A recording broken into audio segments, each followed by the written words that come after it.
Quais são os colaterais esperados que a DECA pode trazer?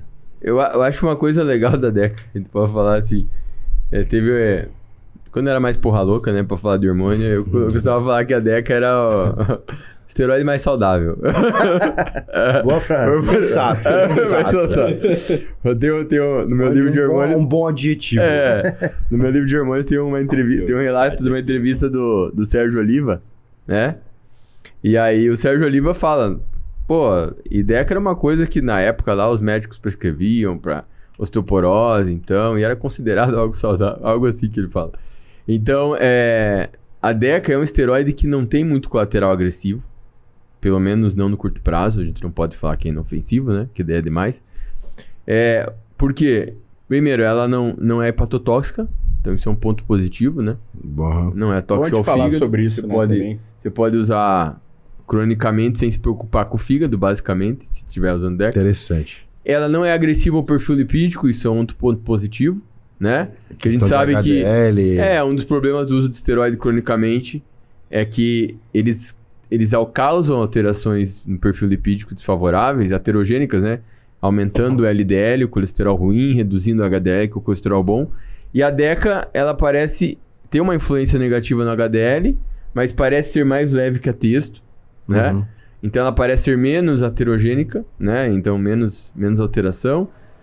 E assim, você tem os colaterais androgênicos, né? Normais, acne, queda de cabelo, tem esses efeitos. Mas normalmente isso daí a gente fala, isso é tranquilo, essa parte, né? Se tem muita gente que tolera esses efeitos estéticos, né? Tem cara que vai cair o cabelo não vai ligar muito, vai se importar tanto, né? No meu caso. Então, tem gente que vai ficar muito preocupada. Mas esses efeitos androgênicos, no geral, eles não causam dano à saúde, né? De forma geral. Agora, então, por isso, comparado a outros esteroides, eu considero que ela não é um esteroide muito agressivo à saúde, pelo menos no uso de curto prazo, né? Nesse ponto aí, isso é uma grande vantagem da DECA, né? Às vezes eu penso assim, se eu fosse fazer off-season hoje, se eu fosse um bodybuilder, vou fazer off-season, eu iria usar só DECA e testo. Só assim, você não colocaria um Dianabol? Eu falei, cara, eu sei que o Dianabol vai dar um up a mais, o Hemogenin também, mas vai afetar mais a minha saúde, vai afetar mais meu perfil lipídico, vai gerar um estresse hepático, eu não preciso. Eu posso simplesmente aumentar um pouco mais a DECA e a testo, em vez de usar um oral assim. Então, por isso que eu gosto bastante da DECA, assim, porque ela tem um potencial anabólico muito grande, semelhante a testo, e a carga de colateral dela é menos agressiva que outros colaterais, né? Que outros esteroides, né? E um colateral que o pessoal atribui bastante à DECA, a tetinha. Então, e aí? Eu particularmente nunca tive, né? Ela tem a fama de aumentar a prolactina. O André pode falar um pouco disso aí. Mas realmente tem gente que tem relato de o mamilo ficar inchado. O gorila é um cara que ele passa próximo de... o gorila é um cara que ele realmente fala, eu não posso tomar DECA, que não toma DECA nem a pau, assim, porque tomou um pouquinho e já sai.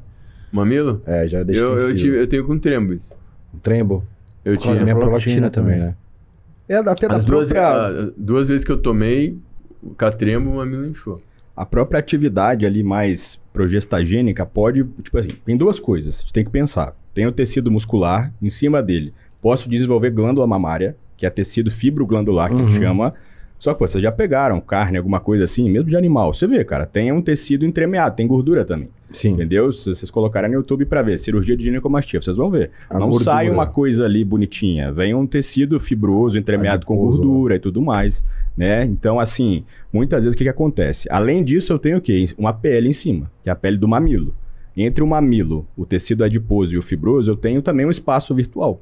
Então, assim, a prolactina pode favorecer um pouco isso e as progesteronas, a progestina, né, no geral, pode aumentar o que a gente chama de edema periareolar, que é uma presença maior de água debaixo ali do mamilo. Aí dá o quê? Aquele termo que a gente usa, puff nipples. Puff nipples é o quê? Uma coisa é a ginecomastia, que pode acontecer. Sim. Geralmente tem que ter a presença de um pouco de estrogênio para desenvolver o tecido ali. Mas o puff nipples nem sempre é uma ginecomastia. Então muita gente sente isso às vezes. Dá que é o quê? inchada no mamilo. É aquela inchada. O mamilo fica mais protuso. Retido. Muitas mulheres têm... esquisito, né, cara? muitas mulheres têm um padrão de mamilo assim também. Entendeu? Vocês devem ter reparado. Aquele mamilo protuso pra fora. E você vê que o problema do puff nipples é que, cara, às vezes ele dá perto do campeonato, tá ligado? E fica feio, né? E é O difícil, desenho às vezes, de você peitoral, resolver o problema. Tanto que você vê atleta pró com isso, entendeu? Às acontece? vezes você vê Sim. o cara competindo, só que assim, às vezes da distância ali do palco, o árbitro não vai perceber tanto. Mas já vi no Coleman, já vi em outros atletas profissionais. Isso, pô, como O que mamilo seu- inchadinho assim, ó. Como você que desencadeia isso daí? Hã? Como que te desencadeia essa parada aí? Cara, isso dá até por estresse às vezes. Você pode ver que até, por Caramba. exemplo, noites excessivas, mal dormidas, podem mudar toda a parte ligada assim à neurotransmissão. Então, por exemplo, a gente fala de prolactina, eu até coloquei no post que eu fiz uma foto ali. Muitas coisas podem mudar, tanto síntese quanto liberação dela, entendeu? Não que ela vai subir absurdamente, mas essas variações podem mudar um pouco ali o aspecto estético da mama, né? E isso fica feio, o mamilo protuso numa competição, o cara perde um pouco o desenho de peitoral, entendeu? O cara vai dar aquele beliscão no mamilo, o negócio fica melhor, mas assim, é diferente, né? Quando você põe, ó, passa a mão dele, Ele retrai, porque ele contrai ali. O cara faz isso pra subir no palco e dá Você chegou a fazer isso quanto tempo? Não, nunca testei. Já foi na praia, não ficou bulinando. Eu lembro Pra tirar foto, né? O cara quando fica assim pra tirar foto. Quando eu tive no meu segundo ciclo, eu fazia, eu falei, melhorou. Daí daqui a pouco tava lá, tomando. Cara, daqui botando um piercing ali. Cara, eu lembro que a primeira vez que eu tive essa porra, eu tentei tomar tamoxifeno, porque na época falei, vou tomar tamoxifeno, deve ser gineco. Gineco. Não fez nada, tamoxifeno não fez nada. Nesse Na época eu caso, até falei pro Banu, né? A gente era muito próximo. Falei, cara, não resolveu nada essa porra aqui. Daí eu comecei a pesquisar e tal. Eu falei, porra, os caras estão falando de prolactina, Dostinex. Daí eu fui ver o preço, era caro. Eu era meio quebrado na época. Eu falei, não, acho que vai, vamos ver. Daí eu esperei, daí um dia eu tava com a minha, na época, minha ex-namorada, né? Tava deitado e tal, daí eu olhei pro meu mamilo assim, e ela tava próxima. Daí eu falei pra ela, você acha que tá estranho? Daí ela, tá. Cara, eu saí, fui pra farmácia. Comprei Parcelado. comprei a bergolina. A bergolina, né? Mas não esqueça o preço, né? Porque na época eu ganhava bolsa e tal. Quanto? 80 pila. E era... Dois comprimidos. Pô, 2011, 80 Tinha de pila. dois e de oito. Dinheiro, filho. Era uns 300 contos, sei lá, 200 e Era poucos, se fosse 800 hoje. reais hoje. É. Eu falei, beleza, mas aí, cara, eu tomei um, já melhorou, segundo comprimido, zerou. Dá uma zerada. Falei, pô, nem fiz exame, não sabia, né, como tal. Sim, Na sim. época não Naquela fazia época exame. pra né? hoje mudou muito, né? É. Muita coisa. Eu falei, pô, eu não sei, na época eu tava tomando emo e Deca, né? Então, A carbegolina hoje é muito mais acessível, né? Não a dos Tinex, sim. mas a... eu comprei o Dostinex na farmácia. Se você eu pegar tenho de genérico outras... também. Mas normalmente você olha em exame de usuário, você vai ver que a prolactina, né? Ela Cara, dificilmente tomando ela passa. sobe um pouquinho acima da referência. não altera muito, né? Não altera muito.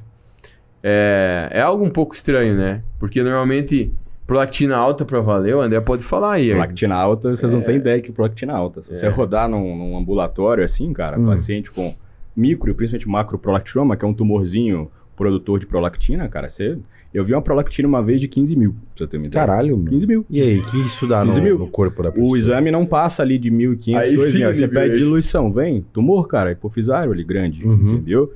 Mas no geral, isso é um caso muito à parte. Sim, assim, mas no geral... lateral, acho que quer dizer. Então, isso até eu postei uma polêmica em relação à parte sexual com prolactina, que acho que isso gera muita confusão. Aham. Por exemplo, prolactina de 25, 30, muitas das vezes, muita gente que não está usando nandrolona ou outra coisa, vai ter uma prolactina de 25, 30. O laboratório tem que mandar você ficar sentadinho, mesmo que você fique algumas vezes, vem ali, entendeu? Então, por isso até a ideia de além da referência é isso, 25, 30 é muito pouco. Tá? Até alguns antidepressivos, antipsicóticos, podem deixá-la ali em 50, 75. Para o homem, qual que é o problema da prolactina? O que ela faz? Ela inibe a secreção de GNRH, LH, FSH. Então ela inibe o eixo. Mas como que tá o eixo do cara que está usando hormônio? Tá inibido já, Já entendeu? tá fudido já. Então lá no livro, quando você abre um livro de fisiologia, de endocrinologia, tá lá. Sintomas, sinais e sintomas de prolactina alta, queda de libido, disfunção sexual. Mas é pela texto baixa, entendeu? Não é dela vir aqui no cérebro. É que daí dele. a prolactina do cara tá muito alta, né? Essa prolactina de 25, 30 que vai inibir o eixo do cara, né? Não, e no caso o cara já tem texto de fora, tá inibido. Sim, o eixo, sim, com entendeu? certeza. Mas, por outro lado, a cabergolina por si só é uma droga dopaminérgica. Tanto é que, assim, existe casos de uma coisa que chama parafilia. São distúrbios sexuais. Quando eu passava em alguns laboratórios, cara, tinha um paciente até, que era um angolano que tinha um tumor, estava usando cabergolina, ele usava ali 2 vezes na semana, já tinha 3 anos. 2 ou 3 anos, assim. Já no final, se é para cirurgia ou não, o cara desenvolveu uns distúrbios, assim, sexuais grandes. Então, a Tomando cabergolina... Gaber direto? Gaber direto, é o tratamento ali, antes de cogitar a Ele teve de cirurgia. problema? Cara, distúrbio sexual, parafilia, coisas diferentes assim. Fala pra galera. A atividade dopaminérgica, principalmente ali pelo agonista D2, pode induzir um comportamento um pouco mais sexualizado, agitado. Né? Se você pega a bula ali, você vê, entendeu? Insônia. Então, muita gente às vezes quer associar, eu tava meio mal com uma Nandro, um 19 Norte, tomei cabelo, não fiquei bem. É mais pela medicação, não é pela prolactina ali que tava muito besteira ficar tomando. É pela medicação. O puff nipples, essas coisas, acontece. Mas o comportamental é muito mais pela medicação em si, entendeu? Antigamente não tinha ela. Na minha época ainda existia o Parlodel, você lembra dele? Parlodel era mesmo. A bromocriptina, que tem... Mas tinha mais colateral, né? Tinha, a bromocriptina, ela pega receptor de dopamina no intestino, dá enjoo, náusea, entendeu? Depois que vê a cabergolina. Naquela época é um mundo diferente, assim, né? Então, mas é legal pra esclarecer pra galera. A galera falava da boca, eu falei, não, vou usar o Dostinex, que é mais... E aí a cabergolina pode influenciar na função sexual, assim, mas depois também, por exemplo, eu atendo alguns pacientes que, André, tô mal da libido, tô usando o texto, eu usava a cabergolina direto, vira e mexe. Isso porque tirou a cabergolina. Cara, você, assim, não é dessensibilizar, você frisa acostumado com o negócio. Mas o cara tá acostumado, o cara já tá com a texto muito mais alta do que o homem produz, há muitos anos. Isso já desensibiliza, de certa forma, assim, é igual você subir seu padrão de vida. Sim, você acostuma rápido, depois você desce, você não vai gostar de descer. Entendeu? Aí o cara usa outras coisas também. Na hora que você tira tudo isso, cara, se já não tava bom com aquelas coisas, você tira, fica foda. E aí é muito aqui, cara, bater aqui, traçar estratégias conjuntas, é complicado, assim. Eu tenho visto muito isso hoje também. E você vê como é complicado extrapolar, né? Falando, Deca deixa o cara broxa porque é uma antiplatina. Porque você vê muitos caras que não falam nada disso, que não relatam nada disso, né? Eu mesmo usei Deca lá com Stano, tinha tudo pra... Eu tive 56 de prolactina. E na old school, os caras usavam, era muito comum, usar Deca base. Deca base era comum no old school, né? Era o ciclo mais... Era mais comum que texto base. Quando você lê a entrevista dos bodybuilders, eu até menciono no meu livro lá, você vê que o comum eles relatarem que faziam Deca com alguma coisa, né?